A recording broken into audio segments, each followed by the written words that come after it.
மீன் குழம்பு.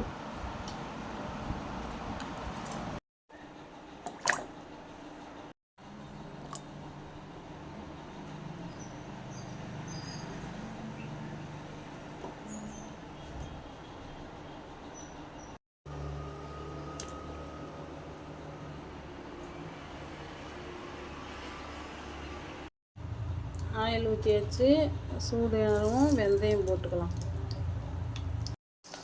வெந்தயம் செவந்துருச்சு. கருவேப்பிலையும் வெங்காயத்தையும் போட்டுக்கலாம்.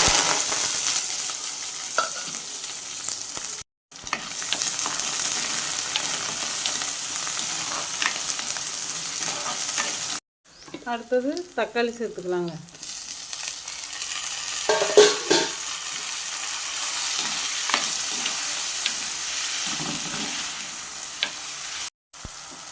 குழம்பு தூள் போட்டுக்கலாம்.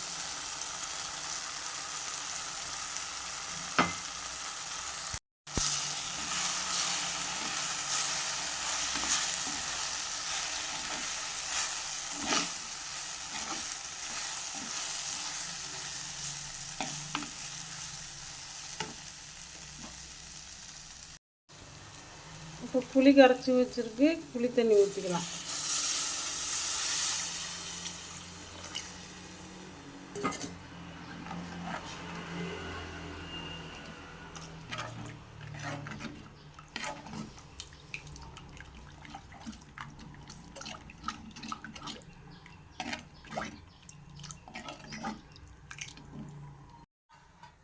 உப்பு போட்டுக்கலாம்.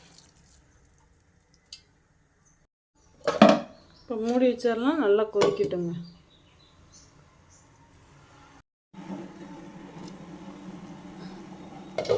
குழம்புக்கு நல்லா கொதிச்சிருச்சு. இப்போ குழம்பு சிம்மில் வச்சுட்டு இப்போ கொஞ்சம் குழம்பு எடுத்துக்கலாம். எங்கள் வீட்டுக்காரங்க மீன் குழம்பு சாப்பிட மாட்டார், அதனால் வெறும் குழம்பு கொஞ்சம் எடுத்துக்கிறேன். ஓகே, இப்போ மீன் போட்டுடலாங்க. மீன் நல்லா கழுவி எடுத்து வச்சுருக்கேன். இப்போ மீன் சேர்த்துடலாங்க.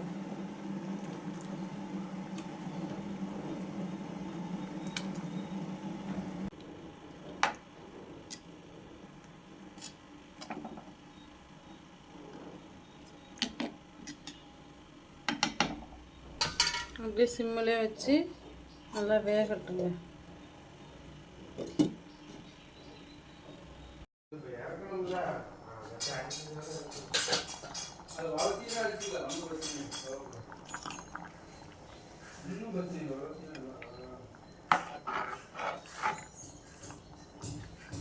அழுங்காமல் எடுக்கும். நல்லா மீன் கரைஞ்சிரும். மீன் வெந்துருச்சு. அப்படியே மூடி போடும். குழம்பு ஆஃப் பண்ணியாச்சு. மண் சட்டி மட்டும் குழம்பு ஆஃப் பண்ணாலும் கொதிச்சிக்கிட்டே தாங்க இருக்கும். மீன் குழம்பு ரெடி ஆகிடுச்சு. வாங்க எல்லோரும் சாப்பிட்லாம்.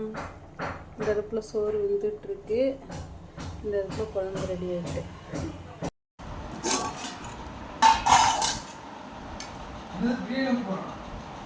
மீன் குழம்பு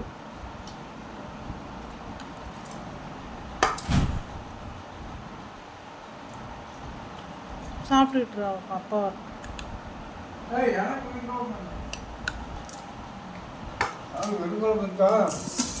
அடுத்தது பொரியல். இது புளிக்குழம்பு, வத்தக்குழம்பு. இது புளிக்குழம்பு.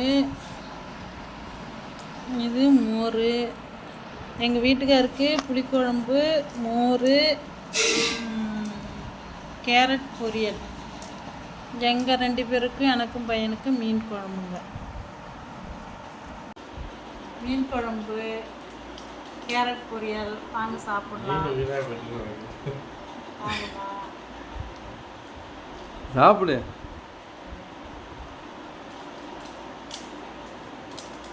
மீன் ஒரு பீஸ் எடுத்து வாயில் வை.